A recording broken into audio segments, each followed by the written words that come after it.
ஜெனியல் அவர்களை வரவேற்கலாம். We can share God's word.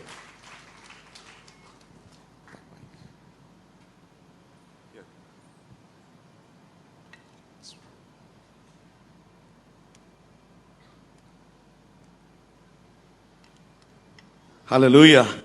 கர்த்தருக்குள்ள சந்தோஷமா இருக்கவங்க சந்தோஷமா ஹல்லேலூயா சொல்லுங்க பாப்போம். Amen. Praise God be to God. எத்தனை பேர் விசுவாசிக்கணும் கர்த்தர் நமக்கு நல்லவராகவே இருக்கிறார். ஆமென். சூழ்நிலையை பார்த்தவர் நல்லவரா இல்ல கெட்டவரா அப்படி நம்ம முடிவு பண்ண போறது இல்ல. ஆமென். சூழ்நிலை நமக்கு சாதகமா இருந்தாலும் சரி பாதகமா இருந்தாலும் சரி கர்த்தர் எப்பொழுதும் நல்லவராகவே இருக்கிறார். எஸ் ஹல்லேலூயா. நம்ம துதிப்பது நல்லது நடந்ததுனால அல்ல. ஆமென். கர்த்தர் நல்லவர், அவரை துதியுங்கள். எஸ் ஹல்லேலூயா. அவருடைய கிருபை என்றும் உள்ளது. ஆமென். அவருடைய கிருபை என்றும் உள்ளது. நம்ம சீக்கிரமான தேவனுடைய வார்த்தைக்கு நம்ம கடந்து செல்லலாம். ரூத் 2வது அதிகாரம் 12வது வசனத்தை நம்ம எல்லாரும் சேர்ந்து நம்ம வாசிக்க போறோம். ரூத் 2வது அதிகாரம் 12வது வசனம் எல்லாம் நம்ம சேர்ந்து வாசிக்கலாமா? ரூத் என்கிற புத்தகத்துல 2வது அதிகாரம் 12வது வசனம் நம்ம எல்லாம் சேர்ந்து நம்ம வாசிப்போம். ஏமேன். ஒரு சில பேர் இன்னும் அதை திருப்பி கொண்டிருக்கீங்க, அவங்களுக்காக நான் வெயிட் பண்ணி கொண்டே இருக்கேன்.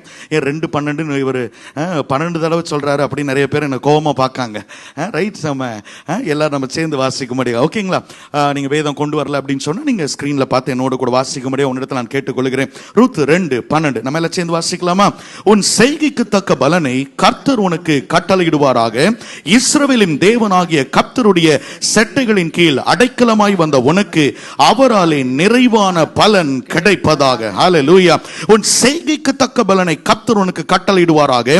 இஸ்ரவேலின் தேவனாகிய கர்த்தருடைய சட்டங்களின் கீழே அடைக்கலமாய் வந்த உனக்கு அவர் மேல் ஹல்லேலூயா அவராலே நிறைவான பலன் கிடைப்பதாக. எஸ் ஹல்லேலூயா. இந்த காலை வேளையில கர்த்தர் உங்களையும் என்னையும் பார்த்தவர் சொல்லுகிறார், எனக்கு உனக்கு நிறைவான பலனை நான் கட்டளையிட போகிறேன்.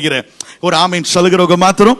எஸ் ஹல்லேலூயா. கர்த்தர் நம்ம பார்த்து சொல்றாரு, எஸ் ஏமன் உன் குறைவுகளை எல்லாம் கிறிஸ்து இயேசுவுக்குள்ளாக மகிமையின் ஐஸ்வரியத்தின்படியாக நான் நிறைவாக மாற்ற போகிறேன்.